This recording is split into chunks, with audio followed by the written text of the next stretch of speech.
Amables televidentes, tengan ustedes muy buenos días. Todavía es buenos días, profesor. Y nos acompaña en el programa Sábado de Historia el profesor, el maestro Antonio Guerrero Aguilar. Mucho gusto. Ya nos ha acompañado en otras ocasiones el maestro como cronista de Santa Catarina, y en esta ocasión viene como integrante y como socio activo de la Sociedad Nuevo Leonesa de Historia, Geografía y Estadística. Le damos a usted la bienvenida a Sábado de Historia, profesor. Muchas gracias por estar aquí. A sus órdenes, muy buenos días. Es un honor estar con ustedes. Bueno, pues vamos a hablar el día de hoy de algunas construcciones de Monterrey. Bueno, vamos a centrarnos en la historia de Nuevo León. Ya algo nos decía usted de los años que tiene de construida la Catedral de Monterrey. Así es. De Monterrey. Sí. Y bueno, pues sin más rodeos, pues vámonos directamente al grano. Claro que sí, maestro. Sabe que el 2013 es un año netamente simbólico y como le llaman algunos, si quiere ir situando algunas consideraciones respecto a la historia, para en base a ello contextualizar o definir el objeto de estudio que vamos a estar platicando a lo largo de su programa. Pero hay que diferenciar que la historia se hace a partir de los requerimientos del presente. La hacemos por una necesidad de un pasado, o sea, no somos fruto de una generación espontánea. La hacemos porque la historia nos brinda identidad y también nos brinda o nos da cohesión como grupos y como personas. Esas son las tres funciones fundamentales de la historia. Entonces, también hay muchas definiciones, algunos de ellos un poquito en tono de burla, sobre todo Israel Cavazos Garza cuando dice que la historia es la sucesión sucesiva de sucesos sucedidos sucesivamente, y así, ¿verdad? Más bien, me gusta mucho la definición que da de la historia de Cicerón cuando explica que es la testigo de los tiempos, es la madre, es la madre maestra, y otra serie de consideraciones, pero también hay que entender que la historia nos habla de los hechos o acontecimientos que son recordados, y que estos acontecimientos pueden ser diacrónicos o sincrónicos. Cuando hablamos de la diacronía, es que los acontecimientos suceden a través del tiempo.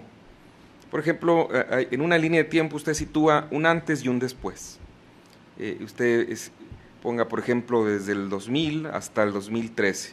Y es una línea de tiempo, y en ese lapso usted puede ir pues consignando o estableciendo algunas fechas o situaciones. Ahora, para que no quede en una cronología, la importancia de la historia es que tiene que justificar y hacer contextos.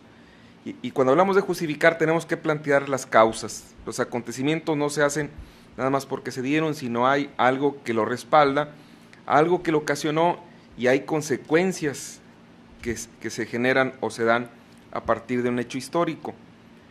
Pero también, si los hechos son diacrónicos, pueden ser sincrónicos, y la sincronía tiene que ver con los acontecimientos que coinciden tanto en el espacio como en el tiempo. Entonces hay dos conceptos de historia: el occidental, que habla que la historia es lineal, y el oriental, que habla que la historia es cíclica. Y cuando hablamos de un concepto histórico cíclico, es decir, la historia se presenta como un eterno devenir, no tiene principio y no tiene fin, continuamente se genera muerte, día, las cuatro estaciones, se repite. Cuando nos dicen el que no sabe su historia está condenado a repetirla. Entonces,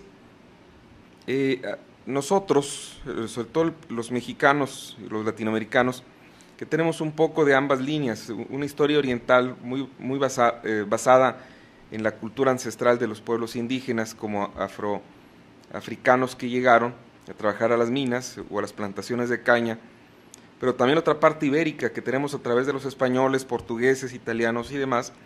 Entonces nosotros vamos de un lado a otro a través de la historia, brincamos entre lo cíclico y lo lineal. Entonces, a donde quiero llegar, maestro, es que la historia, cuando nosotros la representamos como cíclica, es que nosotros le encontramos un sentido y una referencia, y esa referencia se explica a través de acontecimientos que de pronto dicen, bueno, parece ser que ya lo había vivido, parece ser que ya pasó, o fíjate qué coincidencia y demás.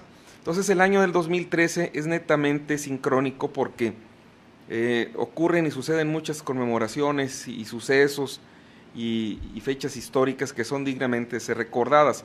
Ahora, ¿para qué las recordamos? Para muchas personas la historia es aburrida, otros le encuentran una inutilidad. Yo tuve un secretario del ayuntamiento en Santa Catarina, cuando sabía que nosotros acudíamos a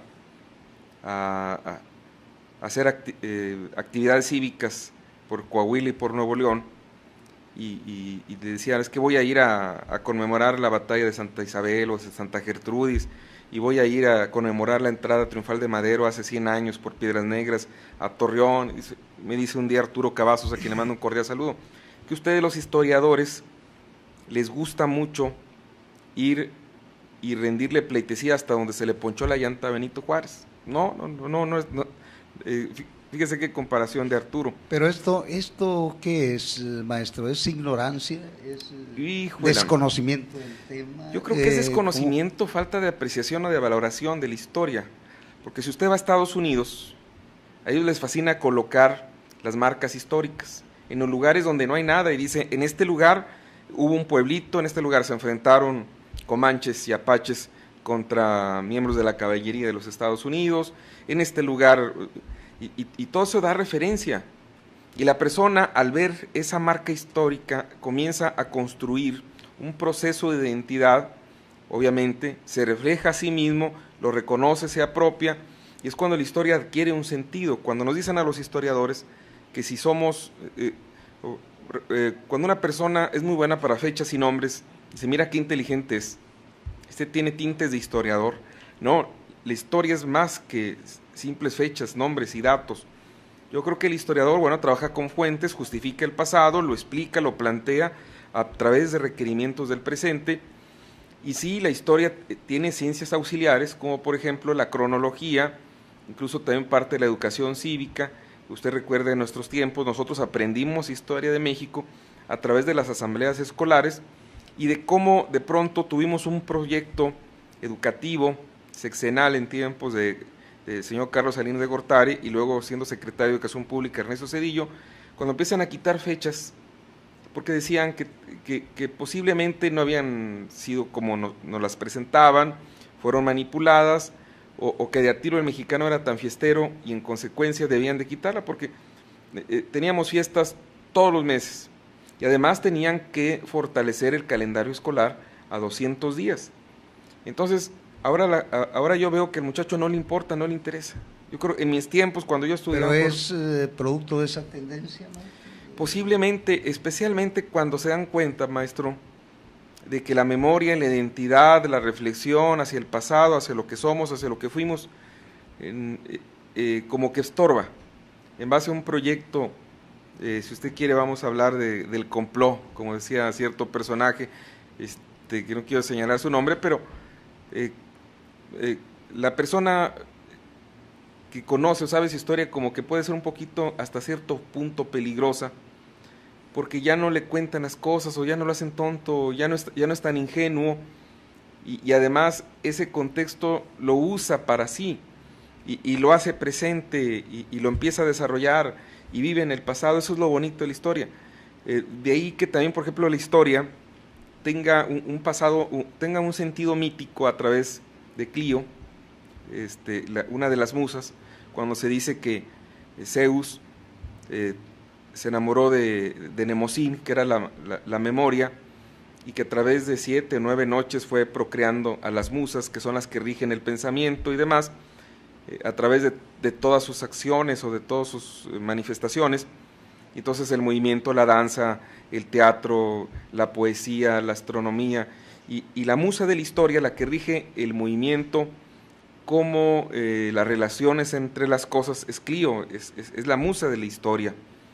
En cambio, para Heródoto, la historia, que es la que nosotros se nos enseña, Heródoto lo hacía como una simple descripción, y en base a esa descripción nosotros podemos recurrir a la función que hacen nuestros amigos los cronistas. Yo soy cronista, por ejemplo, pero la diferencia entre el cronista y el historiador es que el cronista se basa fundamentalmente en la descripción de lo inmediato. Dice Renato Leduc, el cronista hace una relación de lo inmediato para propiciar su transformación.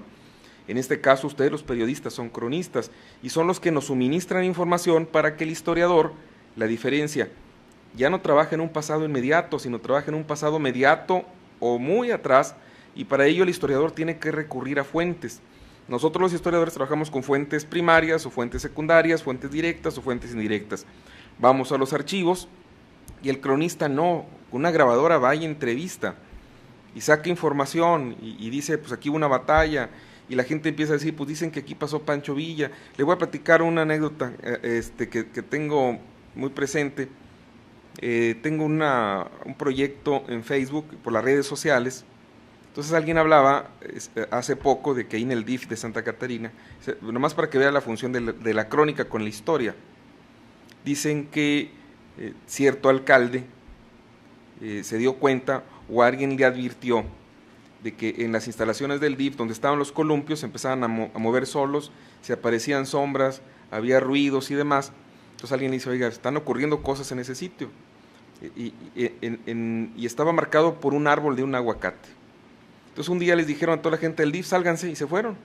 No le voy a decir el nombre del alcalde, o por fuera así se lo platico. Pero la cuestión es que en la noche o en la madrugada fueron, excavaron, y al día siguiente encontraron un pozo.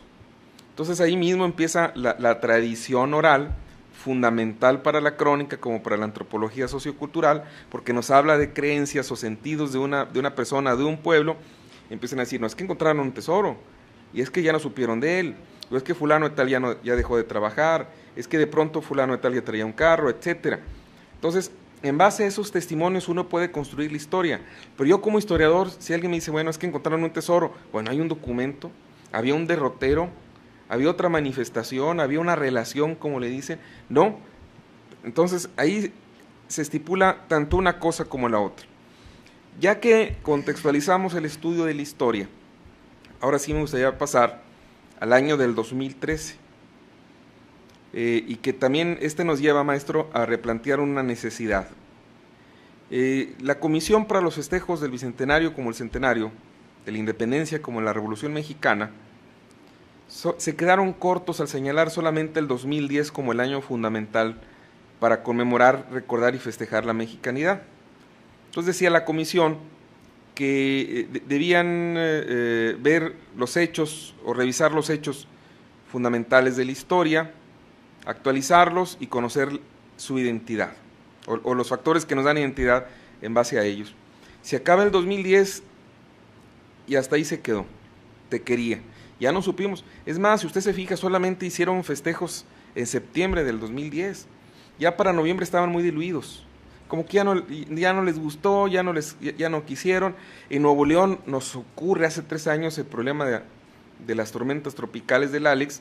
Entonces mucha de la lana se tuvo que invertir en los procesos de reconstrucción y de apoyo, de asistencia, de solidaridad con los damnificados. Entonces nos pasaron de noche los acontecimientos del 10. Pero hace 100 años, oigan, un presidente que se vio rebasado por la historia o confrontado por la historia, como lo es don Porfirio Díaz, hizo una comisión de centenario, oigan, y se pusieron a trabajar y justificaron que precisamente la nación mexicana tenía su base a través de los acontecimientos que se dan en el movimiento de la insurgencia de 1810. Pero ahora sí, desde el punto de vista histórico, nosotros nos damos cuenta que la historia no solamente es el 10, sino que hay una serie de acontecimientos que fueron acomodándose de forma que en 1810, pues el padre Hidalgo y Allende y toda la raza se levantaran en armas, y como dijeron ahí en Guanajuato, vamos a coger gachupines, etcétera, viva la Virgen de Guadalupe, viva Fernando VII, etcétera. ¿Y qué fue lo previo? Una de dos, el excesivo control que España mantenía sobre las provincias, la aplicación de las reformas borbónicas en las provincias, la división de todo el territorio novohispano o del virreinato de la Nueva España en las famosas provincias, de que todavía somos sujetos a 200 años, maestro. Es una vergüenza que de otra parte del país, o más bien del centro del país, nos sigan diciendo los de provincia. Usted vea mañana domingo a Chabelo y Chabelo dice los cuates de provincia, o del interior marque 01800, oye, no somos ni del interior. A veces hasta una revista del Conaculta. Y eso es ofensivo entonces, ¿verdad? Pues digo, como si hubiera mexicanos de primera pues y de segunda, ¿verdad? Pues puede ser ofensivo, porque alguien dice, no, pues a ti que te valga. Y sí, a lo mejor a mí me vale que me digan, pero pues decirle a una persona que vive en Nuevo Laredo, que vive en Acapulco, ¿verdad?, que son del interior, oye, pues ellos están en las afueras. O decirle a alguien de Tijuana o de Matamoros, o de Ciudad Juárez, El Paso, pues no, ni de chiste. Pero sí del interior, entonces como decían, tierra adentro. Entonces, ¿cuál es el principal problema de nuestra historia? Que no nos hemos reconciliado con ella. Y tenemos todavía muchos fantasmas y tabús en base a la construcción de una historia maniquea que habla de buenos contra malos.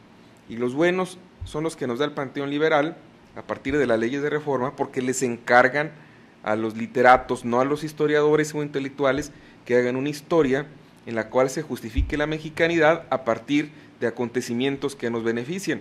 Surge la historia de bronce, pero la historia de carne y hueso, la de los hombres de caballo, donde no hay buenos y no hay malos, sino seres que van a desarrollarse ante los actos decisivos de su existencia, y que a lo mejor una persona tuvo que traicionar porque o me cambio o me matan, pues yo mejor me cambio. Y ahora no, es que fue traidor a la patria. Bueno, ¿en base a qué?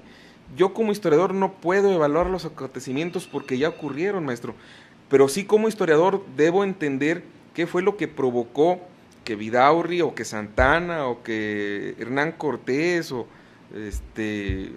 Manuel Paino o Rivapalacio o lo que usted quiera, guste y mande, actuaron de esa forma para que nosotros los consideremos. Entonces, ese es el principal problema al que nos enfrentamos hoy en México. Pero se me fue un poco la onda.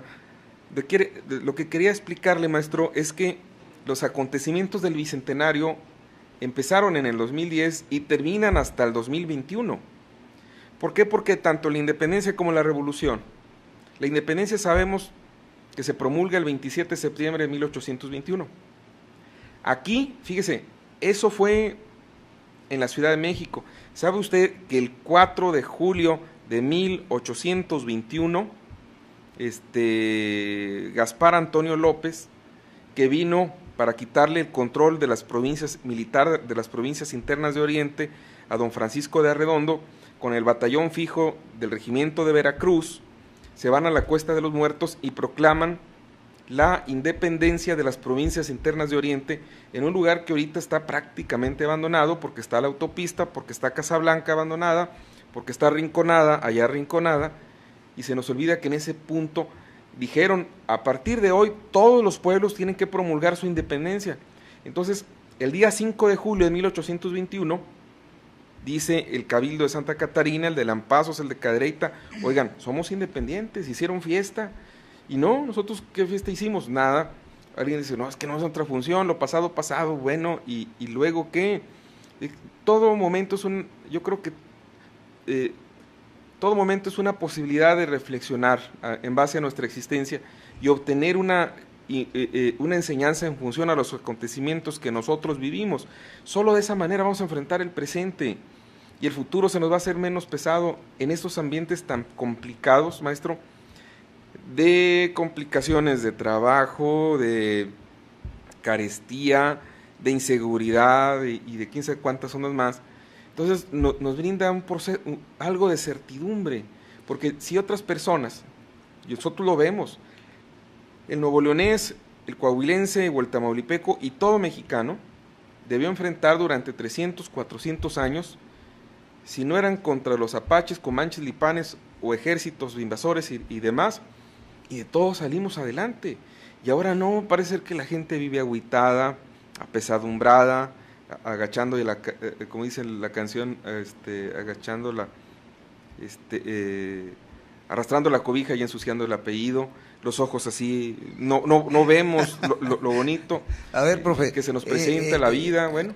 A ver, maestro, estamos hablando de dos hechos históricos. Sí. del bicentenario de la independencia. Así es, como el y centenario del centenario de la Revolución Mexicana. Sí. Usted dice que se hicieron los festejos en el 2010 y luego todo el mundo se olvidó. Sí. ¿Qué debió haberse hecho? Uy, maestro, debieron haber aventado la casa por la ventana y que el mexicano no solamente acudiera a la macroplaza y gritar ¡Viva México! Tal por cual, y yo soy mexicano y a gusto lo digo, y viva México, y si no te gusta ve a Chihuahua un baile, perdonen la expresión, porque ese es el día cuando se expresa la mexicanidad. Somos mexicanos cuando juega la selección, el 12 de diciembre, día de Nuestra Señora de Guadalupe, y el 15 y 16 de septiembre. Pero donde quiero llegar, profe, es que la Revolución Mexicana no ha terminado. Las deudas que se plantearon originalmente con el plan de San Luis y esas ondas no se han cubierto. Para algunos no ha terminado la revolución. Seguimos es más, igual. Pues y hasta peor. Oiga, mire, esto lo decía Rodolfo Esparza del Consejo de la Crónica de Torreón, Coahuila, de que hace 100 años exactamente, casi el 75-80% de la riqueza la tenían los terratenientes.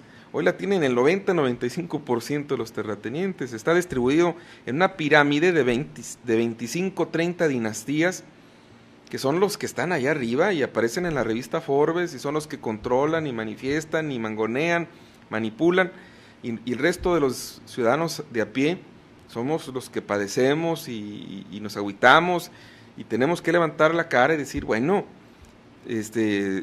yo creo que no todo tiempo pasado fue mejor, el mejor tiempo es el que estamos viviendo, y mi bisabuelo y mi abuelito y mi papá también padecieron y salieron adelante, yo, ¿por qué no? Donde quiero llegar, profesor, es que entre 2010 y 2021 vamos a estar conmemorando una serie de centenarios como de bicentenarios. Por ejemplo, el bicentenario de la Revolución del padre Morelos. Bueno, ¿qué tiene que ver Morelos con Nuevo León? Bueno, Morelos fue el primer diputado que tuvo Nuevo León. Cuando convocan a la Constitución de Cádiz, les dicen, ¿quién viene representando a Nuevo León? Nadie. Perdón, no Cádiz, a Patzingán. Entonces, dijo Morelos, bueno, si no hay representante por Nuevo León, yo me inscribo por el nuevo Reino de León. Oiga, qué bonito y qué interesante que nuestro honorable Congreso, no sé si haya regresado de vacaciones, dijeron, oye, el padre Morelos fue diputado igual que nosotros, y el generalísimo. Los episodios más hermosos y dignos de la Guerra de Independencia son los que van entre 1811 y 1815, maestro. Ahora, en cuanto a la Revolución Mexicana, nada más conmemoremos los que van desde el plan de San Luis hasta cuando mataron a Carranza, vamos a suponer en 1920. Y entonces, en base a ello, nosotros establecemos una serie de líneas que son dignas de preservarse, de conservarse y de difundirse, que es la memoria de origen cívico. Y es ahí donde yo quisiera conmemorar o replantear, como por ejemplo, el 3 de julio de 1813, Martín y José de Herrera entran y asaltaron Monterrey. El único evento insurgente que tuvimos en el nuevo Reino de León ocurre esa noche del 3 de julio, cuando con la intención de quitar a las autoridades virreinales, entraron sobre el palacio las casas consistoriales. Estaba Matías de Sada, de Cadereyta, de ser pariente de toda esta línea de empresarios. Defienden la ciudad y demás, y los hacen correr, y se esconden en Villa de García, en la Pesquería Grande. Y el sitio va a durar desde el 3-4 de julio hasta el 16-17 de julio de 1813, en donde obligan a que los insurgentes salgan de la Pesquería Grande, se van a Salinas Victoria, en un lugar que conocemos como La Calera, y ahí se enfrentaron y fueron derrotados. Entonces de ahí se fueron a Vallecillo, se fueron a Cerralbo, se fueron a Camargo. Pero también otra cuestión que nos habla de una manera muy, muy interesante: muchos de los insurgentes eran indios carrizos, garzas o de algunas etnias que encontraron los españoles hace 400 años. ¿Y quiénes eran los indios que estaban apoyando a los españoles? Eran los tlaxcaltecas. ¿Y de eso qué nos hablan nuestros libros? Pues nada. Entonces, si de por sí la historia no se plantea en los libros de texto, y aunque hay proyectos, una cosa que también yo quisiera relacionarla, que los libros de texto o los contenidos temáticos en nuestro plan de estudios quitaron la historia o van rebajando los contenidos o dimensiones de la historia universal como de México, incluso regional. Nuevo León era el único estado que tenía una materia de historia de Nuevo León. La cambian para adecuar los tiempos, porque hace falta la formación ética y ciudadana, o le llaman programas de contenido variable. Entonces al niño de 12, 13 años le hablan de cultura de la legalidad. Ahí sí, bueno, ¿qué? Tengo 12, 13 años, ¿a mí qué me importa la legalidad? A ver, profe, entonces traemos varias cosas sueltas ahí. Muchas, profe. A ver, que nos quitaron las fechas de la historia. Así es. Porque somos muy fiesteros. Porque somos muy fiesteros. Sí. Este asunto que acaba usted de mencionar, de que van reduciendo la historia, sí. Como quien dice, como cuando adelgaza uno la pintura, ¿verdad? Sí. ¿Verdad? Entonces, ¿qué podemos hacer, profesor, para este tipo de cosas? Y otra cosa, este asunto que tenemos aquí de los festejos, ¿debe de festejarse cada 100 años o debe de festejarse cada año o cómo? Mire, se la voy a poner, no sé si ya haya venido el cronista de Pesquería, Mario Elizondo Montalvo. Estuvo, sí. Pesquería se funda un 29 de febrero, 1680 y tanto, la hacienda del Espíritu Santo. Entonces ellos conmemoraban cada 4 años. Hasta que de pronto dijeron, pues ¿por qué esperar cada 4 años? Vamos a festejar todos los días, cada año. Entonces ya es 27, 28, hablan con el alcalde, invitan un almuerzo, me gusta mucho, hacen una actividad cívica frente a la plaza, se van al panteón, luego almuerzan y comen, entregan medallas y la gente viene muy a gusto, muy padre. Que no falte a la fiesta de la Fundación de Marino de León porque se enoja Elda Feliz González. Entonces, ¿qué debemos hacer ante esto? Yo creo, maestro, que fundamentalmente las fechas conmemorativas, más que para festejar, son para conmemorar, hacer actual la memoria y aprender de esos acontecimientos que hubo implícitos como explícitos para enfrentar mi vida o para enriquecer mi existencia, en base al conocimiento de la identidad como al sentido de pertenencia, como le decía. Ahora la otra cuestión es que nuestros muchachos deben entender, y la gente, que la historia está aún por escribirse, no está escrita en los libros, y a mí me disgusta que todavía a estas alturas del partido en México haya personas que escriban historia y que tengan más bien tintes de motivadores personales, como, no sé, Martín Luis Moreno, que habla y empieza y parece ser que encontró el hilo negro, y los libros se venden bastante como no se imagina. Y es una distorsión de la historia. Pero de pronto usted busque a un académico del Colegio de México, de la UNAM o del ITAM o de la Ibero, que es una buena tesis de doctorado, y los libros, para empezar, no se los publican porque no hay lana, y si se los publican no los distribuyen, y si no los distribuyen no se venden, y si no los venden no hay regalías, y entonces sale uno, y de pronto, ¿cuál es el libro que más se vendió? El de Martín Luis Moreno, el de Catón, o el otro, porque parece ser que apenas están inventando el hilo negro, y no es así. Yo difundo o promuevo entre la gente, a través de las redes sociales, con un programa de radio, o de un curso que he estado llevando a cabo con niños de secundaria y de primaria, para formar niños cronistas, de que la historia está para escribirse, y que yo le puedo añadir algo.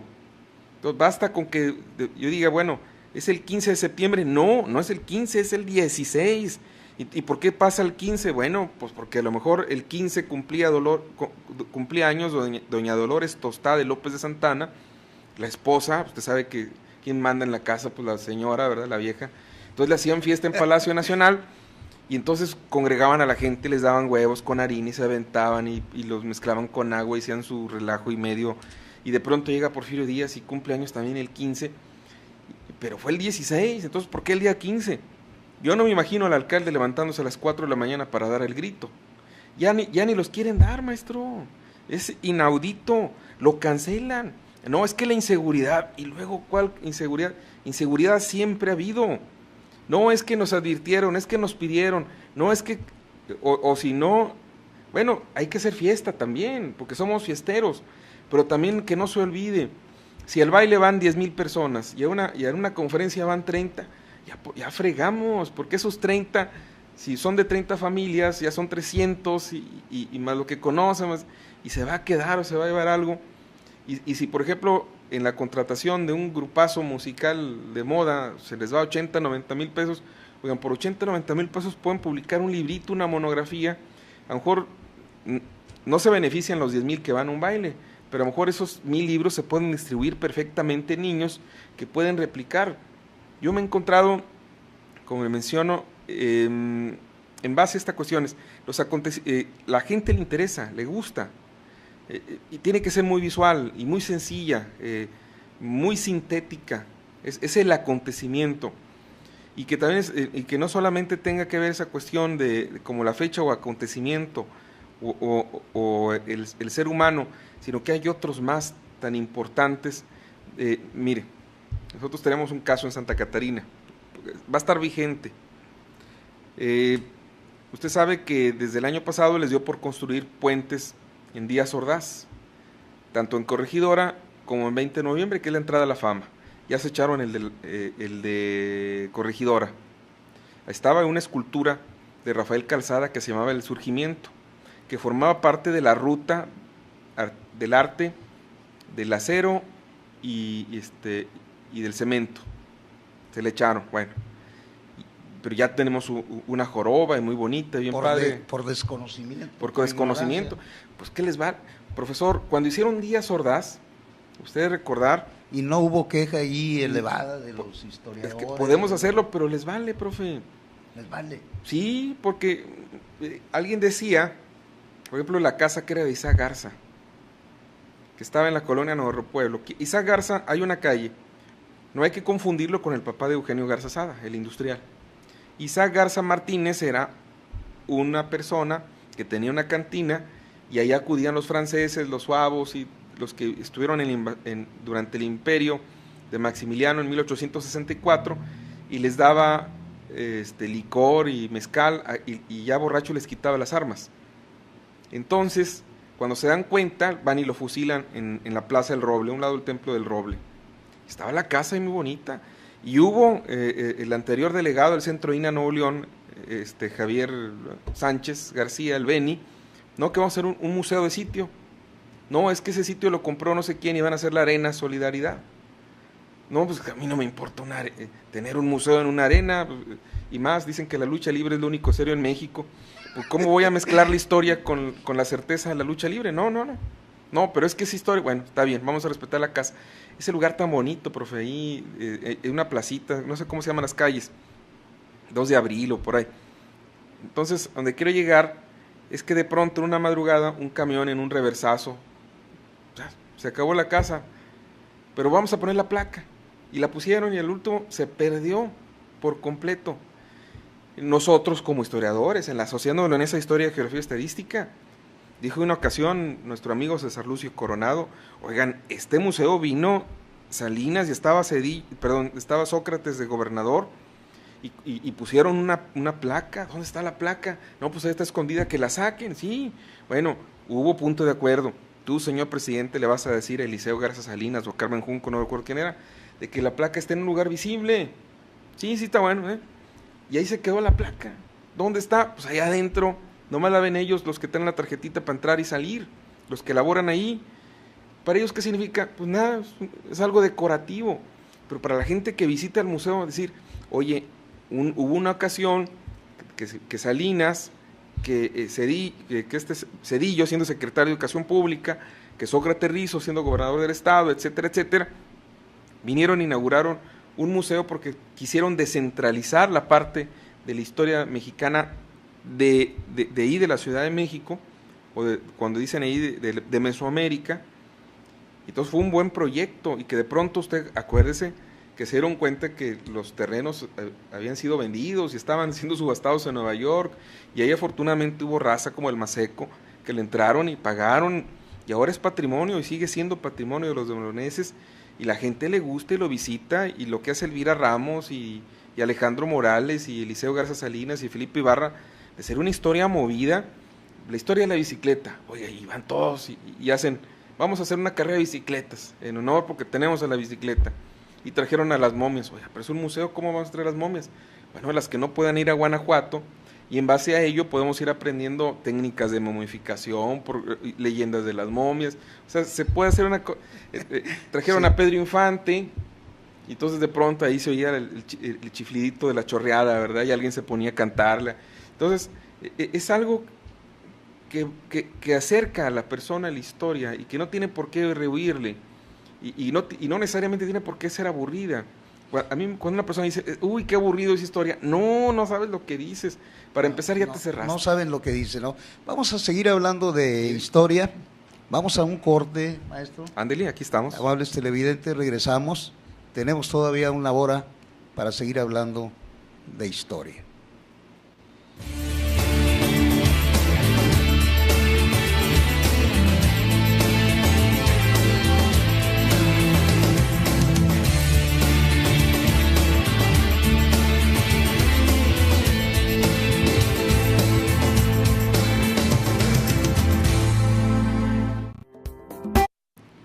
Amables televidentes, ya estamos de regreso.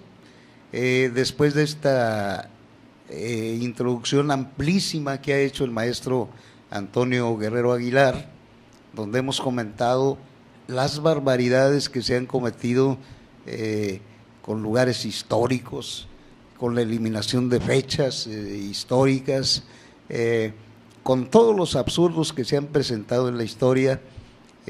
Regresamos y vamos a continuar hablando de historia. Se nos quedó algo por ahí en el tintero, maestro, sino para entrar al tema central de las conmemoraciones y de las construcciones. Pues bueno, quiero mandar un cordial, porque la vez pasada que estuve con usted, profe, se enojó Armando Leal Ríos, que no, dice, ¿te acordaste de Carlos González y de Héctor Jaime Treviño, todos menos de mí? Dijo, no, ¿cómo no?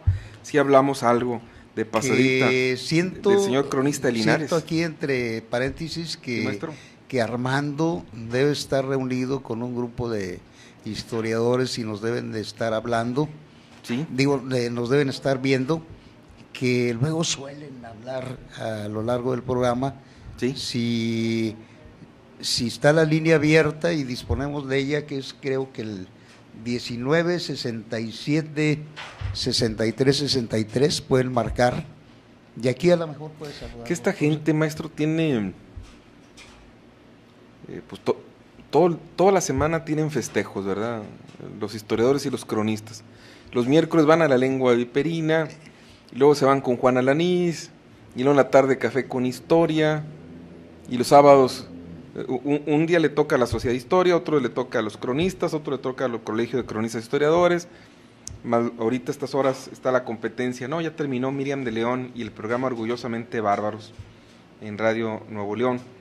Entonces, siempre por lo regular hay mucho jale, y hay gente que va, por ejemplo, la semana pasada que se van a la casa de Juan Alanís, un grupo de historiadores, y no invitaron a los canijos, y se la pasaron bien padre. Bueno, pero hace 15 días andamos en Lampazos, fiesta de San Juan Bautista, y fíjese, los pueblos, esas fiestas patronales que a veces se deslinda la parte cívica, histórica o religiosa. Entonces cada quien anda jalando por su lado, y antes como que las canalizaban y les encauzaban perfectamente bien. Entonces, por ejemplo, San Juan Bautista de Cadereyta, San Juan Bautista de Lampazos, San Juan Bautista de la Pesquería Grande y Villa García, y incluso hoy nos asombramos, ya ve que una alcaldesa entregó las llaves de la ciudad a un carpintero, pero en 1656 el Cabildo de Cadereyta dice, vamos a elegir al patrono de nuestra ciudad como San Juan Bautista y protector, y toda la cosa, con otro sentido, este era más bien protector. Aquí, bueno, yo no puedo, pues, que las entidades supremas se hagan cargo de ellas. Pero bueno, independientemente de eso, maestro, que quiero llegar es que estamos conmemorando 200 años de la... A ver, vamos a ir a un corte que nos están indicando. Ándale. Un momentito nada más por una cuestión técnica. Ándale. Y regresamos. Claro que sí.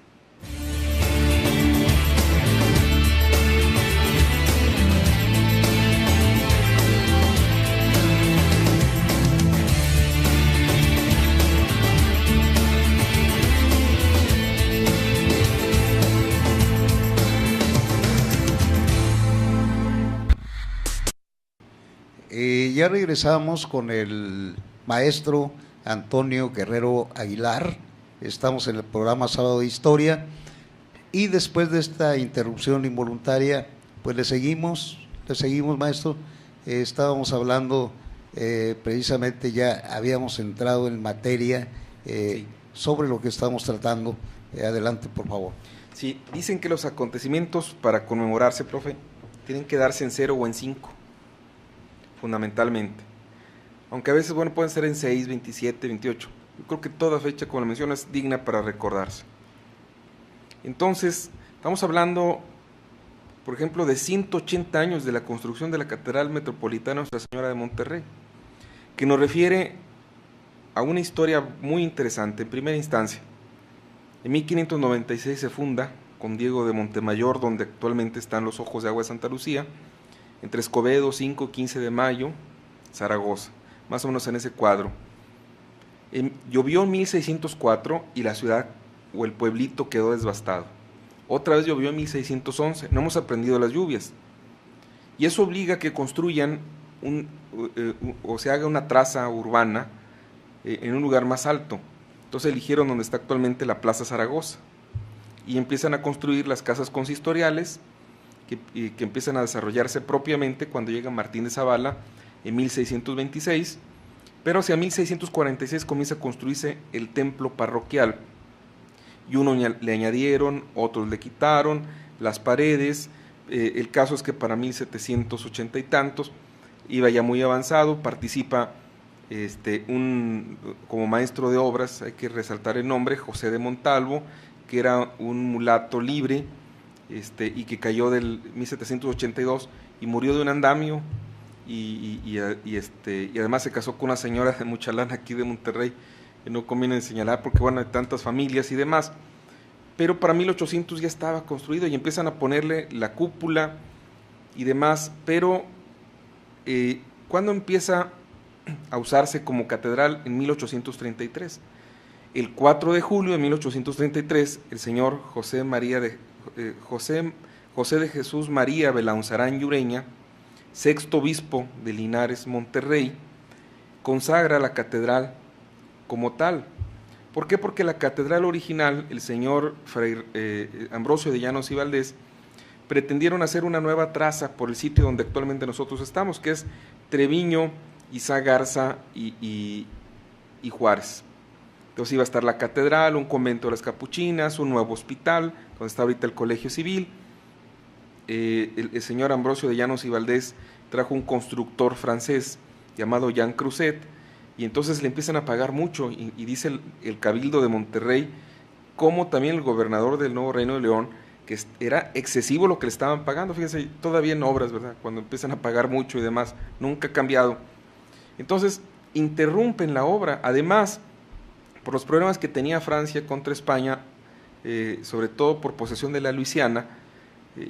Hay que recordar que en 1804 Francia vende la Luisiana a los Estados Unidos, y eso pone de manifiesto el interés que tienen los Estados Unidos sobre Texas, porque decían que la Luisiana comprendía hasta el río Nueces, y luego después ellos dijeron que hasta el río Bravo, y esa es otra historia muy interesante, profesor, que si quiere lo platicamos. Pero la catedral quedó inconclusa, solamente las paredes, casi 10, 15 metros de altura. ¿Qué es la que está ubicada ahorita? En Juárez y donde está el Teatro Calderón, la Ciudadela, que después la ocuparon como cuartel en septiembre de 1846. El siguiente obispo, que es Primo Feliciano Marín y Porras, llega en 1804, ya no le interesó construir una catedral, y empiezan a usar como sede del obispo, por eso es cátedra, porque está una silla hay que ver que el gobierno de una diócesis se manifiesta a través de la enseñanza como de la dirección espiritual. Es el pastor, y nosotros somos las ovejas y demás. Por eso trae un báculo, ¿verdad? Entonces, cuando la cátedra es que enseña, y de ahí viene la catedral, que está también muy relacionado con las universidades hace 800, 900 años. Entonces, eso nos hace suponer también cómo en 1777, con la bula Relata Semper, hacen la diócesis de Linares y nombran el primer obispo a Fray Antonio de Jesús Acedón, que toma posesión hacia 1781, muere en Linares al poco tiempo de tomar posesión, y el segundo obispo, que es Fray Rafael José Berger, que llega a 1782, no le gustó Linares, un saludo para Armando Leal Ríos, no le gusta Linares por el clima, o también por el agua, por alguna condición, y prefiere regresarse a Monterrey. Mas no obstante, la diócesis se va a seguir llamando de Linares hasta 1922, que ahora sí el señor Herrera y José de Jesús Herrera y Piña hacen los cambios necesarios para que la arquidiócesis surge como diócesis, y que ahorita hacemos la diferenciación, lleve el nombre ahora sí de Diócesis de Monterrey.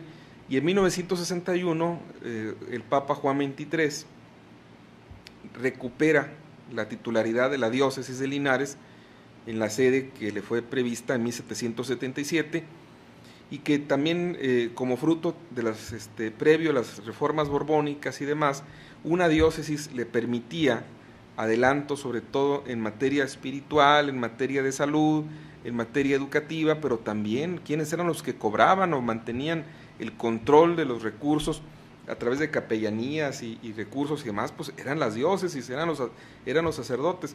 Entonces esa es la importancia de que se estableciera. Entonces surgieron dos diócesis, una en Sonora y otra en Linares. ¿Y por qué eligen Linares? Porque si usted se fija en un mapa, es el centro, es el corazón del noreste mexicano, pero también el Valle de Santa Rosa de Lima, hoy Musquis, Coahuila, buscó, aprovechando un lugar con el río Sabinas, una montaña, el ambiente muy sano, como decían ellos, pero a fin de cuentas deciden que la sede de la diócesis iba a estar en Linares. Entonces el segundo obispo se queda en Monterrey, el tercero es Ambrosio de Llanos y Valdés. Bueno, por ejemplo, al señor Berger le debemos la construcción del Palacio Episcopal de Nuestra Señora de Guadalupe. En 1786 le compra al Cabildo de Monterrey, o más bien logra que el Cabildo de Monterrey permita la venta de una loma de un señor llamado José Vera. ¿Cómo le dicen a los Josés? Chepes o Pepes, ¿verdad? Entonces, la loma de la Chepe Vera es ahora la loma o cerro del obispado, y ahí construyen el Palacio Episcopal de Nuestra Señora de Guadalupe. Había una sequía, la gente no tenía trabajo, no tenía que comer, y empieza a pagarles a la gente para que construya ese maravilloso monumento colonial de los pocos que tenemos en Monterrey. Y regresando al principio, no es posible, ¿está, maestro? Ahí sí, es donde despacha Héctor Jaime Treviño, el delegado del INA, allí, que quedó de venir, por cierto, el día de hoy, pero bueno, aquí estamos supliendo. El gran dictador. El gran dictador, le dicen los viperinos, que se reúnen en la lengua viperina los miércoles a las 8:30 de la mañana. Se come bien y se platica y aprende a mi padre. Me perdí. Entonces, la construcción de la catedral queda a medias. Se queda a medias. ¿Y qué pasa durante todo este cambio de en 1792, el tercer obispo, Ambrosio Llanos y Valdés, decide la construcción de una catedral magnífica, grandiosa, similar a la del lugar de origen en Palma de Mallorca, España. No la terminan porque los costos se inflaron o se excedieron de lo que eran, a fin de cuentas, y el cuarto obispo dijo: yo no quiero construir una nueva catedral, mejor voy a usar como tal el templo parroquial de Monterrey. Si usted se fija, hace poco lo que decía la alcaldesa de Monterrey, el acta de fundación sí tiene conceptos muy religiosos, pero también no los dijeron completos, porque por ejemplo la catedral, el acta de Monterrey dice que ponen bajo la advocación de Nuestra Señora de la Purísima Concepción de María. Entonces la parroquia dedicada a Nuestra Señora de la Purísima Concepción la usan como catedral, y como tal, el 4 de julio de 1833 la van a destinar ahora sí para la catedral, la consagran. Hay una placa ahí, maestro, en la que usted puede ver, está en latín y todas esas cuestiones, en la que señala, y ahora sí empiezan a construir las dos naves laterales, que eran capillas adyacentes, como les dicen, termina la cúpula, el campanario, que todavía en algunas fotografías del siglo XIX está inconcluso, por una cuestión teológica. No terminaban los campanarios porque decían que se iban a concluir cuando ocurriera el fin de los tiempos o la plenitud de los tiempos, que es cuando venga la segunda venida de Cristo Salvador, el patrono de Monterrey. Entonces, en esa perspectiva, en 1789, ya siendo arquidiócesis, la arquidiócesis de Linares se da en 1891 por Jacinto López Romo, pero es arquidiócesis de Linares. Entonces ya era arquidiócesis y debían construir o remodelar o ampliar para que la catedral fuera digna de un arzobispo. Y le hacen ahora sí la torre completa, le ponen el reloj para 1904 aproximadamente, las campanas y todo lo demás, y empieza a hacerse una historia eclesiástica a partir de ese acontecimiento. Ahora, la diferencia, la palabra obispo viene de episcopos, que en griego significa el que ve, es el que vigila. Y entonces, esta fue una diócesis, y las diócesis tienen su origen en el Concilio de Trento, cuando establecen de que los obispos deben responsabilizarse de la educación de su gente. Entonces, y también tienen que promover la educación a través de los seminarios. Y lo que hace la diócesis de Linares en 1792, abren los primeros cursos en el seminario de Monterrey, que es la cuna de la educación. Muchas escuelas que ahora forman parte de la Universidad Autónoma de Nuevo León, que está cumpliendo 80 años, como por ejemplo Derecho y Medicina, surgieron al amparo del seminario de Monterrey, y que por eso le llaman colegio civil, maestro, para diferenciarlo del colegio seminario de Monterrey. Pues es el colegio civil, que es la cuna ahora de la Universidad Autónoma de Nuevo León. Entonces, esa es una. 180 años de la consagración de la catedral. También hay que ver, maestro, que en 1612 comienza a construirse, o bueno, desde 1603, 1604 comienza a construirse un templo que en 1914 destruyeron los carrancistas, ese templo estaba en Zaragoza y Ocampo, el templo franciscano de San Andrés. Entonces, era el barrio de los indios. Entonces, de pronto se acerca el barrio de los españoles con la plaza de armas, hoy la Plaza Zaragoza, llamada así desde 1864. Estaba en Monterrey por Benito Juárez, cuando va incluso y hacen la festividad para honrar la memoria del héroe de la batalla del 5 de mayo. Bueno, el año pasado, profe, acuérdese, fueron 150 años de la batalla de Puebla, y excepto los billetes y moneditas y eso, aquí nos pasó de noche, sin considerar que el héroe de la batalla de Puebla es un héroe que trasciende las fronteras. A veces quieren más. Fíjese, una fecha que aquí nos quitaron el 5 de mayo, en Estados Unidos la conmemoran como si fuera la mejor, ¿verdad? Es la segunda fecha de nuestra independencia, ahora no la festejan, no. Pero eso es parte, maestro, de lo que usted venía diciendo, de ese desconocimiento. Yo les propuse, profesor, no quiero ser grillo, porque después dicen que por eso me corren y me quitan, pero yo les decía a mis autoridades, oigan, vamos a hacer todo un programa en serio de formación cívica. No cuesta. ¿Qué le cuesta, por ejemplo, al alcalde salir 10 minutos una semana? Ahora ya al principio sí iban, ahora ya mandan a un representante, y el representante ahora manda a otro representante. Entonces, ven que no están los que le tienen que dar la dimensión importante a un acontecimiento, la gente se va, simple y sencillamente va huyendo. Y vaya que nosotros lo tenemos en Santa Catarina, o en San Pedro, o en Villa de García, donde las festividades pasan ahí.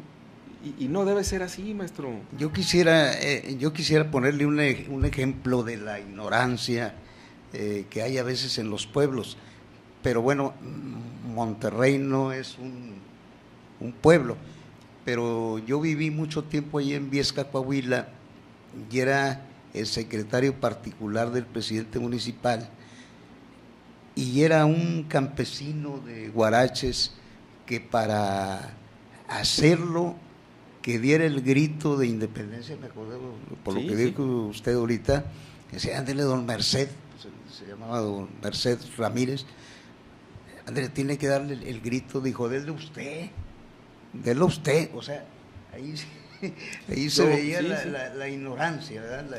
Sí, acuérdese de estos chistes que platica Jesús González Leal, mejor conocido en el ambiente artístico como Chis Chas, ¿verdad? De aquel alcalde Caderey Tamón Leal, cuando se refiere al Ávaro, en el Álvaro patrio, ¿verdad? Y otras cosas así, y que está plagado.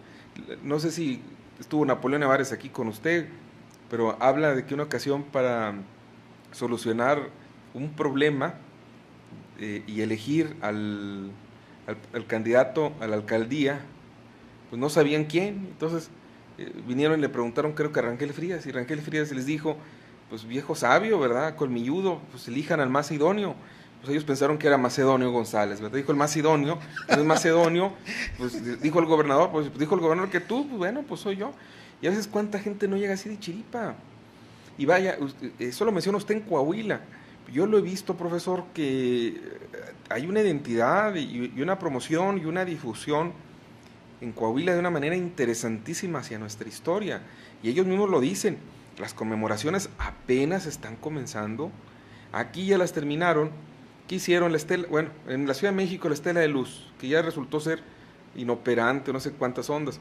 Un monumento, quitaron a Suazua, porque además iban a hacer las ampliaciones y las iban a quitar y demás, y mandaron a Suazua a un lugar donde no se ve. Al menos allá tenía su placita. Pero allá hay un edificio muy bonito, muy padre, y además van a enlazar la INDEPE con Monterrey. Bueno, qué padre. Pero por lo pronto ese elemento yo no me reconozco ahí. Y si eso lo hizo el Monterrey, o sea, ¿cuántas ediciones de libros se hicieron? Ninguna. Y por más que eso va uno y propone, ¿qué es lo primero que hace, por ejemplo, cuando reducen costos y gastos? Edición de libros. Nosotros lo vemos en las políticas editoriales de Conarte, cómo se han reducido de una manera impresionante. El Archivo General del Estado de Nuevo León tenía un proyecto editorial, allá en tiempos de Leticia Martínez Cárdenas, y todavía con Artemio Benavides, no sé si ahora mi amigo, el doctor Romeo Flores Caballero, que seguramente pues, es doctor en historia, pero se han reducido, maestro. Pues creo que el profesor Romeo Flores Caballero estaba batallando allí estaban digitalizando el archivo de allí es el director de archivo, ¿verdad? Así es, el director de archivo del Estado de Nuevo León. Lo estaban digitalizando y creo que por cuestión de dinero creo que se paró allí. Como todas las cosas. Bueno, profesor, el Congreso del Estado en tiempos de Nati creó el Instituto de la Historia de Nuevo León. El Congreso del Estado. Yo creo que una persona directiva o director del instituto que se encarga de las políticas culturales en el Estado de Nuevo León no puede terminar con un instituto porque es una entidad jurídica que la creó el Congreso de Nuevo León. Pero como vivimos en una sociedad medio extraña, media surrealista, pues quitan, desaparecen y eso lo destinan hacia otros puntos. Por ejemplo, tienen un departamento de patrimonio. Uno dice, bueno, ¿y qué? Pues sí van y recorren ahorita, creo, hoy, o fue el sábado pasado que se fueron a recorrer el Topo Chico y demás. Bueno, qué padre, pero hay cosas más importantes de concientizar que el patrimonio tangible como intangible. Yo les digo a mis hermanos cronistas, por eso también a veces como me critican y me regañan, de que había un proyecto para rescate del patrimonio cultural de nuestros pueblos. Y contrataban a un equipo de historiadores e investigadores y les daban su lana. Y lo hicieron en Lampazos, lo hicieron en Villaldama, lo hicieron en El Carmen, no sé en qué otro municipio. Dicen, para mí como cronista me debe dar una vergüenza que esa labor que me toca a mí la estén haciendo otros. Y más vergüenza me da que a nosotros no nos pagan o no nos den y todavía nos grillen y esa lana se la den a otros. Y les pagan bien cobrados, maestro.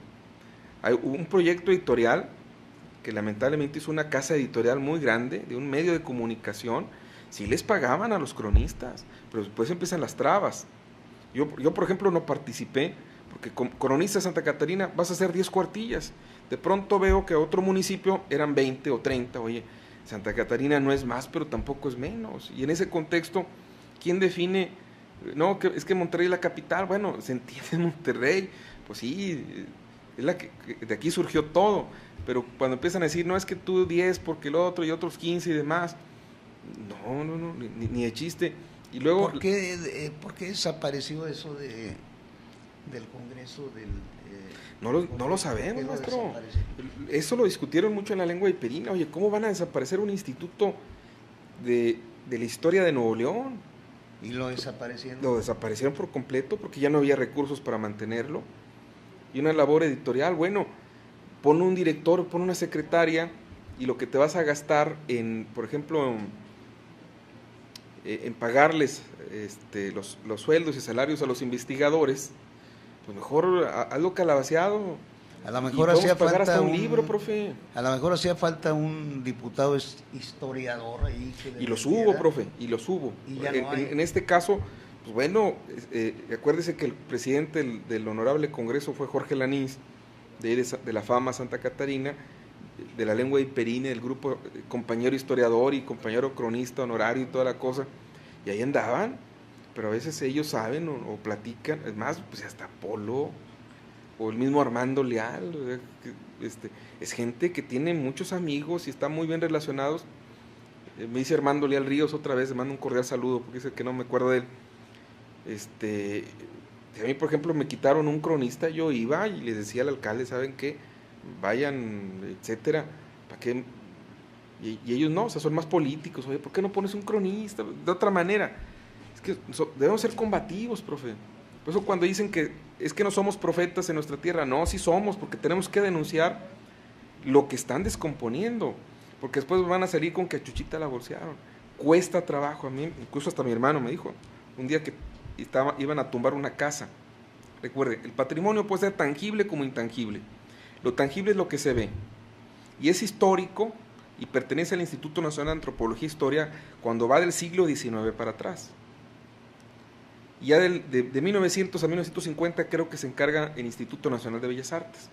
Pero como aquí no hay delegación, entonces hay muchas casas tan bonitas de la colonia Valle del Seminario o de María Luisa y demás, que le están dando en la torre porque no hay una entidad que la proteja.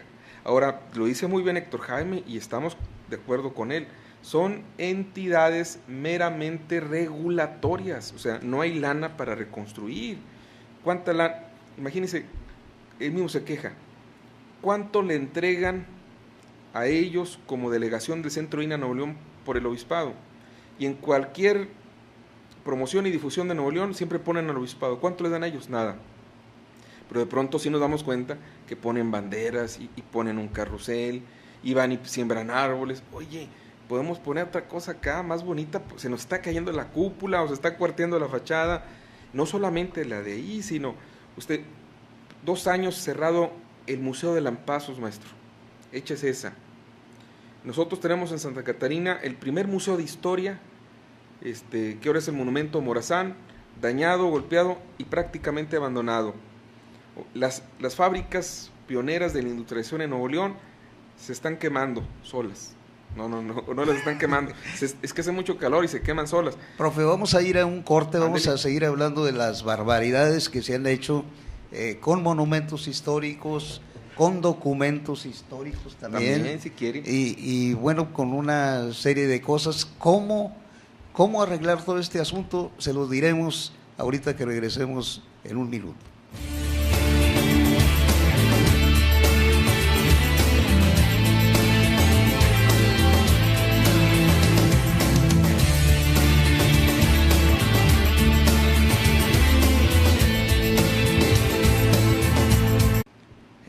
Ya regresamos, amables televidentes, en Sábado de Historia. Estamos platicando con el maestro Antonio Guerrero Aguilar. Ya le iba a decir Antonio Aguilar, ¿verdad? Ya nos han confundido, profe. Sí, ¿verdad? Pero yo no tengo caballos y canto, pero no tan bien como ellos, ¿verdad? Bueno, maestro, ¿qué hacer con todo este desbarajuste? Así le podemos decir. Mire, profe. Sí. Decía un enciclopedista francés, que que el respeto y el cuidado de un pueblo se refleja en el cuidado y atención que los vivos tienen sobre sus difuntos, o sea, los panteones, y sobre los archivos. Entonces hay que ver cómo están nuestros archivos. El caso, esta semana Gustavo Mendoza Lemus relataba en Monterrey. ¿Cómo estará? Si ese es el de la capital, ¿cómo estará el de los municipios? Yo creo que a veces ni los tienen, profesor. Hubo un alcalde que tampoco puedo decir los nombres, que meteríamos en muchos problemas, pero hubo un alcalde muy prominente de San Pedro Garza García que tiró los documentos al río Santa Catarina. Alguien recoge el primer libro de actas de Cabildo de San Pedro, y cuando Catón, Armando Fuentes Aguirre, perdió la rectoría de la Universidad Autónoma de Coahuila, como premio de consolación o para quitarle lo agüitado y demás, le regalan el primer libro de actas de Cabildo de 1883. Y él lo escribió, o sea, no lo estoy inventando. Y si eso ocurre con el de San Pedro, nosotros en Santa Catarina ya estaba en la última etapa para consolidar un archivo. De pronto llegan y nos dicen que las computadoras donde estaban los catálogos tenían que usarse para tesorería. Como una persona no las quería prestar, les puso candados, les quitaron las claves, y se borró todo te quería.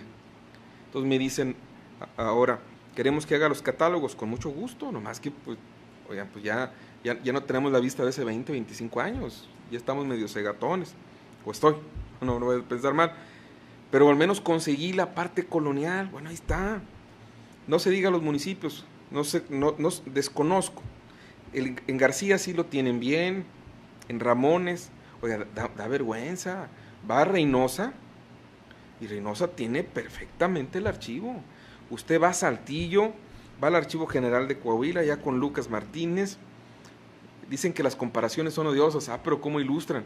Profesor, lo que hablamos del mecenazgo ahorita, es que alguien dice, no, que ¿por qué están tan dañados los monumentos? Y le decía, no, es que falta un Mauricio Fernández que lo compre o que le invierta. Oiga, la esposa de Alonso Ancira Elizondo, dueño o principal accionista de Altos Hornos de México, del Grupo Acerero del Norte, la señora Susana le ha invertido a un patronato para el archivo de Monclova.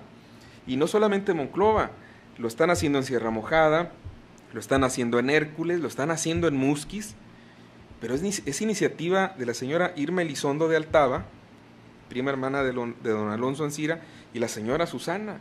Oye, yo quisiera que hubiera más señoras sensibles, que les gusten y que se interesen, y nos invitan y se prenden.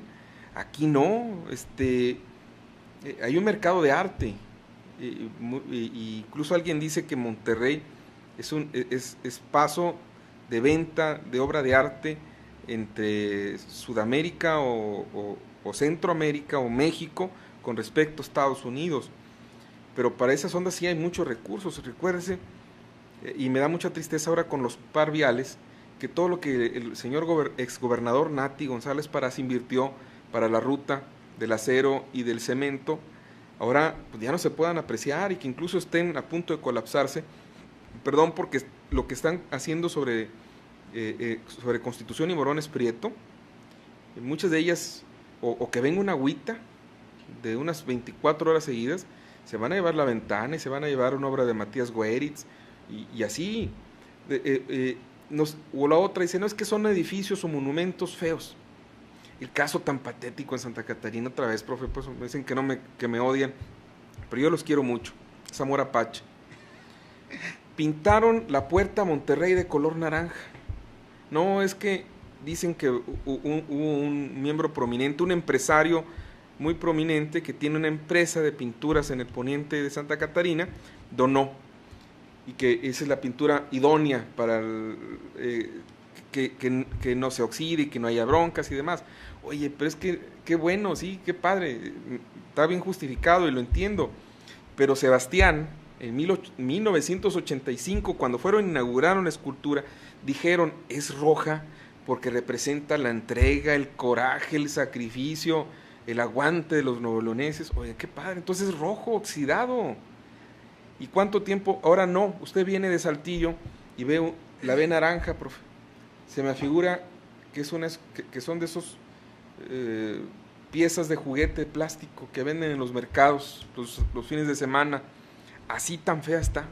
Oiga, y algo tan emblemático. Oiga, maestro, no, esto no tendrá que ver, algo que ver con los claro que los hay, profe. Pues porque, mire, tuvimos un alcalde otra vez, Linares, le mando un cordial saludo a Armando Leal Ríos, ya va 5, Armando. Un saludo, Armando. Hubo un alcalde en Linares que quiso poner o pintar las banquetas y el pavimento de azul y de naranja. Vaya San Nicolás, San Pedro, Santa Catarina, donde sea Amazon, y parece no hay diferencia entre San Pedro, una plaza de San Pedro, bueno, no, sí hay, porque en San Pedro está la Colo, ¿verdad? Y ahí no van a poner esos colores tan extraños. Pero usted va a San Nico y va a Santa Catarina y son... Yo he estado en lugares en San Nicolás y digo, ay, canijo, estoy en el Infona Huasteca, están idénticas, son los mismos colores. Yo siento, profesor, que es otra parte. La historia nos brinda conciencia. La historia nos brinda memoria. La memoria nos da posibilidad de conciencia. Y gracias a la conciencia se construye una comunidad política. Y en la comunidad política, gobernados como gobernantes, jalamos. Pero sobre todo los gobernados le exigen a sus gobernantes. Yo creo que a mí me da la impresión de que al final de todo eso, ahí está. No les gusta que les exija.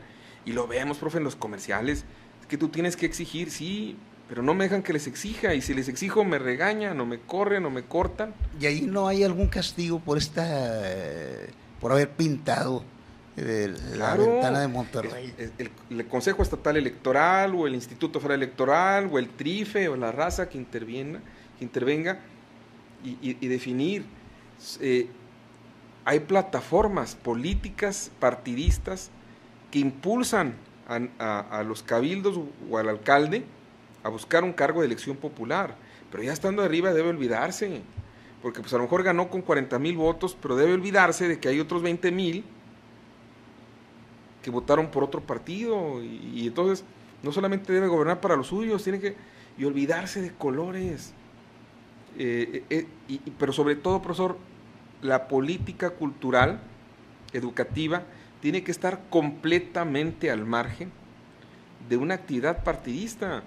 Pero no hay quien alce la voz, entonces. Pues yo, y mire cómo me he ido, pero lo tengo que seguir haciendo, profe, y a veces sí me agüitan o me regañan, y dice, pero, sobre todo ahí en la casa, oye, mira cómo te tratan y te ven, pero tenemos que hacerla, y la decimos suavecita, porque gracias a Dios, profe, tengo un programa de radio, los invito los miércoles a las 12 por Frecuencia Tech, se llama La Ventana, 94.9, y no me han corrido y me han tolerado, y eso que el director ahí es bien estricto, ¿no? Donde tú una regazón, usted sabe cómo es el Tecnológico de Monterrey, sí.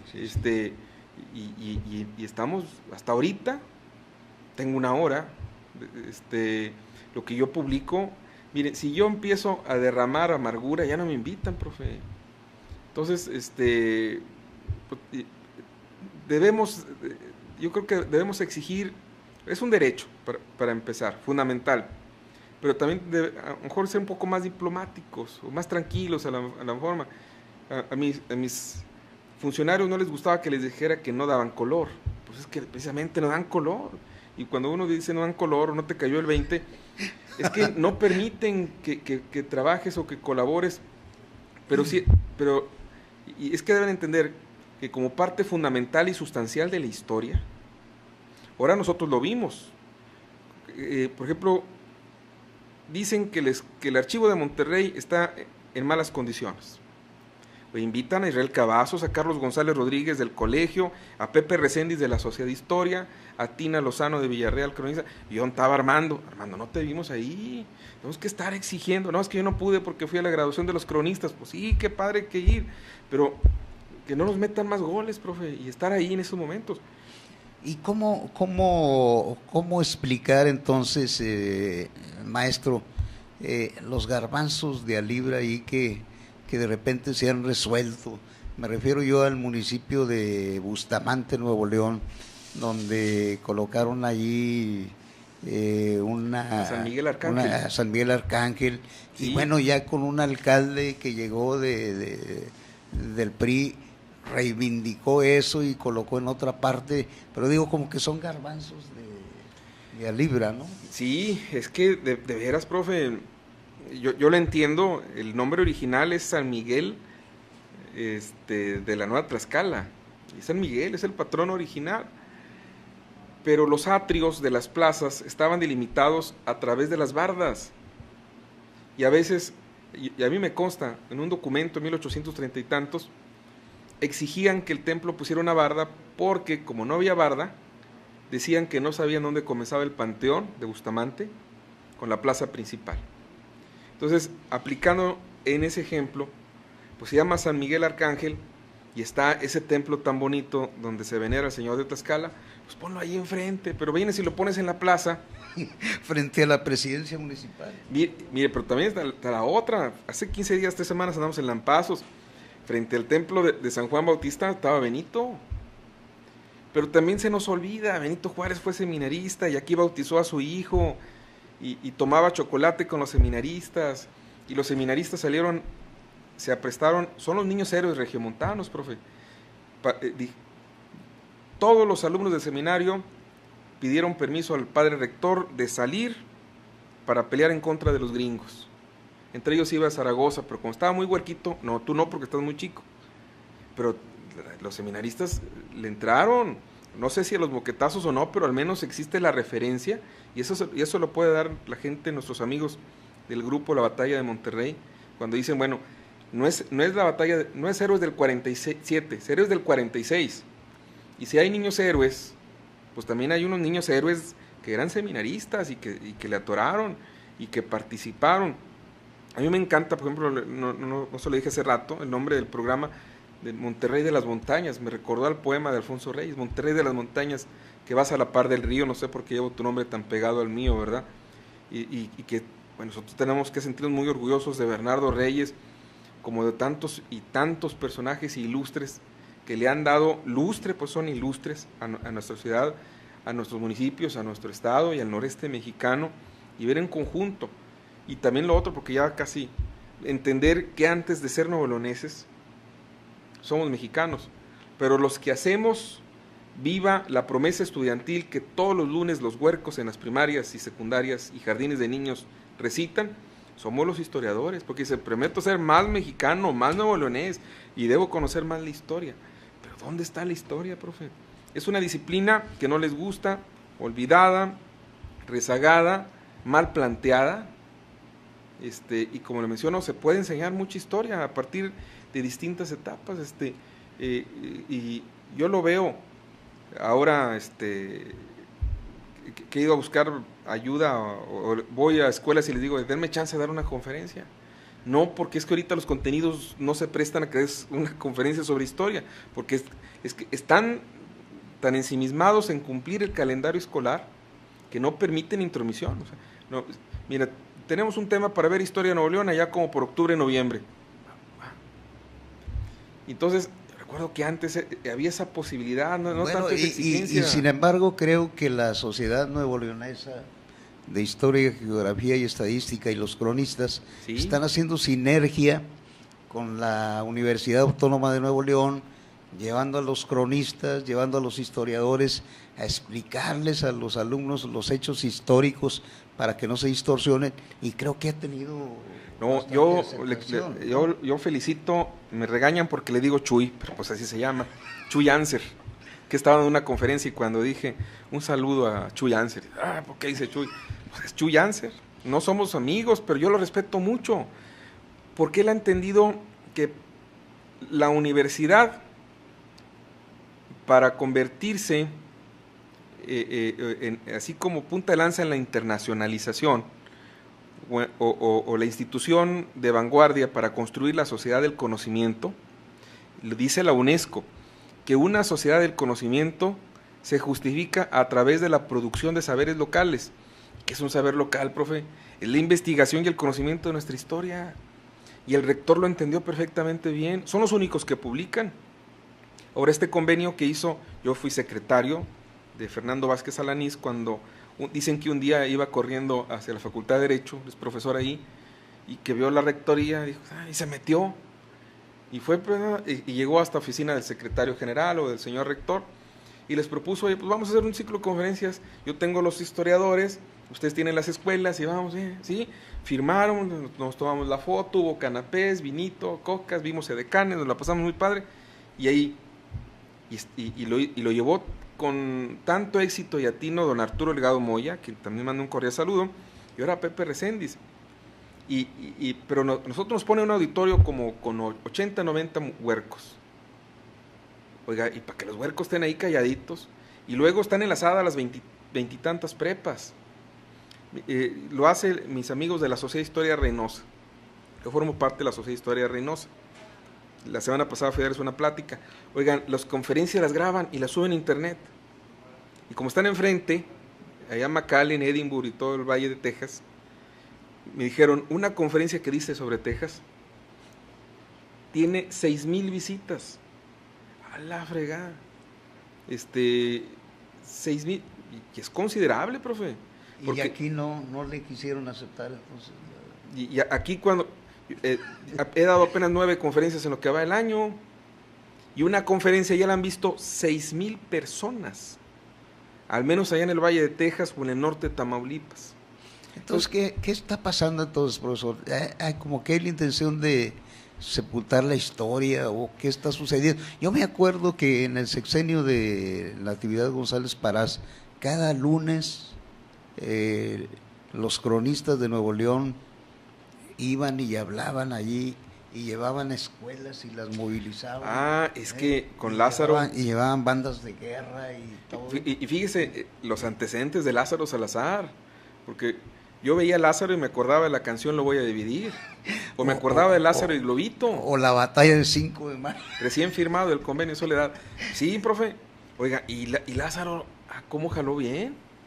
Nunca faltó, como usted dice, en una ceremonia cívica estaban representados los 3 poderes.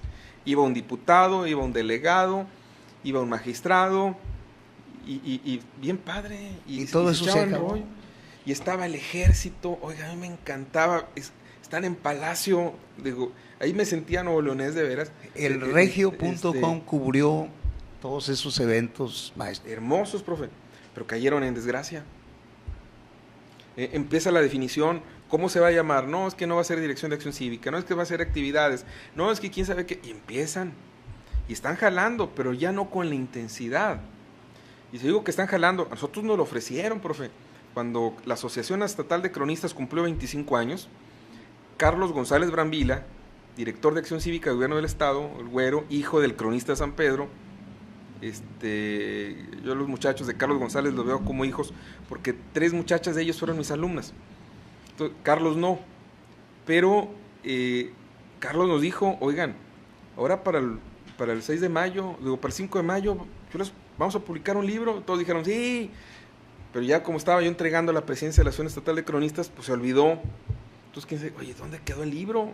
Porque también íbamos a escribir nuestras memorias respecto al 25 aniversario. ¿Dónde quedó el libro?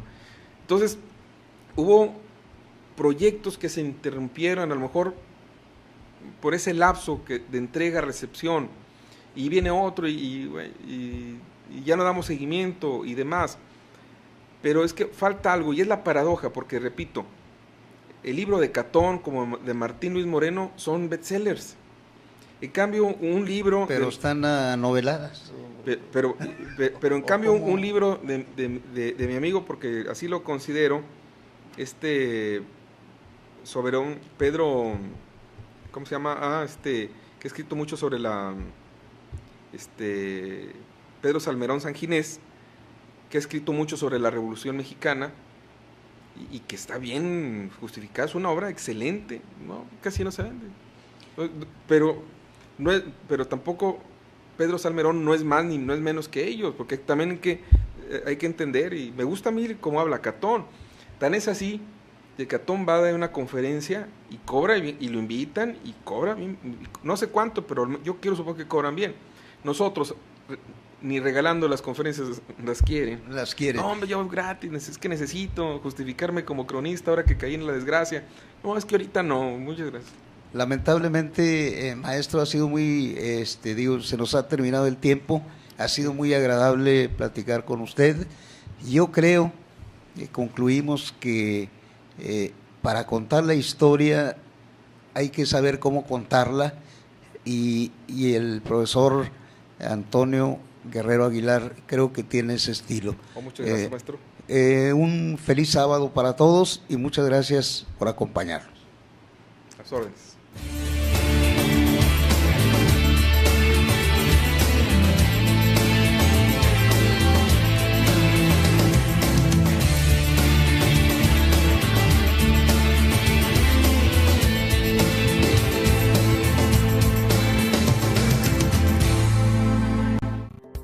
A colocar las marcas históricas en los lugares donde no hay nada y dice, en este lugar hubo un pueblito, en este lugar se enfrentaron comanches y apaches contra miembros de la caballería de los Estados Unidos, en este lugar, y todo eso da referencia, y la persona al ver esa marca histórica comienza a construir un proceso de identidad, obviamente se refleja a sí mismo, lo reconoce, se apropia, y es cuando la historia adquiere un sentido. Cuando nos dicen a los historiadores que si somos, cuando una persona es muy buena para fechas y nombres, dice, mira qué inteligente es, tiene tintes de historiador. No, la historia es más que simples fechas, nombres y datos. Yo creo que el historiador, bueno, trabaja con fuentes, justifica el pasado, lo explica, lo plantea a través de requerimientos del presente. Y sí, la historia tiene ciencias auxiliares, como por ejemplo la cronología, incluso también parte de la educación cívica. Usted recuerda en nuestros tiempos, nosotros aprendimos historia de México a través de las asambleas escolares y de cómo de pronto tuvimos un proyecto educativo sexenal en tiempos de señor Carlos Salinas de Gortari y luego siendo secretario de Educación Pública Ernesto Zedillo, cuando empiezan a quitar fechas, porque decían que posiblemente no habían sido como nos las presentaban, fueron manipuladas, o que de a tiro el mexicano era tan fiestero y en consecuencia debían de quitarla porque teníamos fiestas todos los meses y además tenían que fortalecer el calendario escolar a 200 días. Entonces, ahora yo veo que al muchacho no le importa, brincamos entre lo cíclico y lo lineal.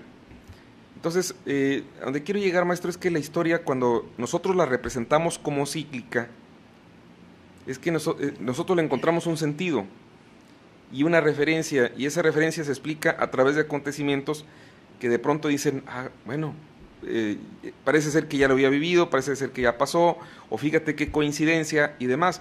Entonces el año del 2013 es netamente sincrónico porque ocurren y suceden muchas conmemoraciones y sucesos y fechas históricas que son dignamente ser recordadas. Ahora, ¿para qué las recordamos? Para muchas personas la historia es aburrida, otros le encuentran una inutilidad. Yo tuve un secretario del ayuntamiento en Santa Catarina, cuando sabía que nosotros acudíamos a hacer actividades cívicas por Coahuila y por Nuevo León, y le decía, es que voy a ir a conmemorar la batalla de Santa Isabel o de Santa Gertrudis, y voy a ir a conmemorar la entrada triunfal de Madero hace 100 años por Piedras Negras a Torreón. Me dice un día Arturo Cavazos, a quien le mando un cordial saludo, que ustedes los historiadores les gusta mucho ir y rendirle pleitesía hasta donde se le ponchó la llanta a Benito Juárez. No, fíjese qué comparación de Arturo. Pero esto ¿qué es, maestro? ¿Es ignorancia? ¿Es desconocimiento del tema? Yo creo que es desconocimiento, falta de apreciación o de valoración de la historia.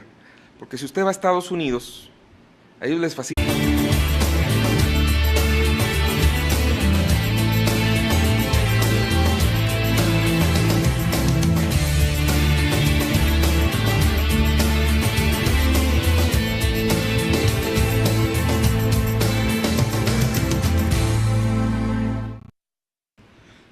Amables televidentes, tengan ustedes muy buenos días.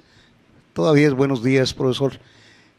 Y nos acompaña en el programa Sábado de Historia el profesor, el maestro Antonio Guerrero Aguilar. ya nos ha acompañado en otras ocasiones el maestro como cronista de Santa Catarina, y en esta ocasión viene como integrante y como socio activo de la Sociedad Nuevo Leonesa de Historia, Geografía y Estadística. Le damos a usted la bienvenida a Sábado de Historia, profesor. Muchas gracias por estar aquí. A sus órdenes, muy buenos días. Es un honor estar con ustedes. Bueno, pues vamos a hablar el día de hoy de algunas construcciones de Monterrey. Bueno, vamos a centrarnos en la historia de Nuevo León. Ya algo nos decía usted de los años que tiene de construida la Catedral de Monterrey. Así es. De Monterrey. Sí. Y bueno, pues sin más rodeos, pues vámonos directamente al grano. Claro que sí, maestro. Sabe que el 2000, pues consignando o estableciendo algunas fechas o situaciones. Ahora, para que no quede en una cronología, la importancia de la historia es que tiene que justificar y hacer contextos. Y cuando hablamos de justificar, tenemos que plantear las causas. Los acontecimientos no se hacen nada más porque se dieron, sino hay algo que lo respalda, algo que lo ocasionó, y hay consecuencias que se generan o se dan a partir de un hecho histórico. Pero también, si los hechos son diacrónicos, pueden ser sincrónicos, y la sincronía tiene que ver con los acontecimientos que coinciden tanto en el espacio como en el tiempo. Entonces hay dos conceptos de historia: el occidental, que habla que la historia es lineal, y el oriental, que habla que la historia es cíclica. Y cuando hablamos de un concepto histórico cíclico, es decir, la historia se presenta como un eterno devenir, no tiene principio y no tiene fin, continuamente se genera muerte, día, las cuatro estaciones, se repite. Cuando nos dicen el que no sabe su historia está condenado a repetirla. Entonces, nosotros, sobre todo los mexicanos y los latinoamericanos, que tenemos un poco de ambas líneas, una historia oriental muy basada en la cultura ancestral de los pueblos indígenas como afroafricanos que llegaron a trabajar a las minas o a las plantaciones de caña, pero también otra parte ibérica que tenemos a través de los españoles, portugueses, italianos y demás. Entonces nosotros vamos de un lado a otro a través de la historia. 13 es un año netamente simbólico y como le llaman algunos, si quiere ir situando algunas consideraciones respecto a la historia, para en base a ello contextualizar o definir el objeto de estudio que vamos a estar platicando a lo largo de su programa. Pero hay que diferenciar que la historia se hace a partir de los requerimientos del presente. La hacemos por una necesidad de un pasado, o sea, no somos fruto de una generación espontánea. La hacemos porque la historia nos brinda identidad y también nos brinda o nos da cohesión como grupos y como personas. Esas son las tres funciones fundamentales de la historia. Entonces, también hay muchas definiciones, algunos de ellos un poquito en tono de burla, sobre todo Israel Cavazos Garza, cuando dice que la historia es la sucesión sucesiva de sucesos sucedidos sucesivamente, y así, ¿verdad? Más bien, me gusta mucho la definición que da de la historia de Cicerón cuando explica que es la testigo de los tiempos, es la madre maestra, y otra serie de consideraciones. Pero también hay que entender que la historia nos habla de los hechos o acontecimientos que son recordados, y que estos acontecimientos pueden ser diacrónicos o sincrónicos. Cuando hablamos de la diacronía, es que los acontecimientos suceden a través del tiempo. Por ejemplo, en una línea de tiempo usted sitúa un antes y un después. Ponga, por ejemplo, desde el 2000 hasta el 2013, y es una línea de tiempo, y en ese lapso usted puede ir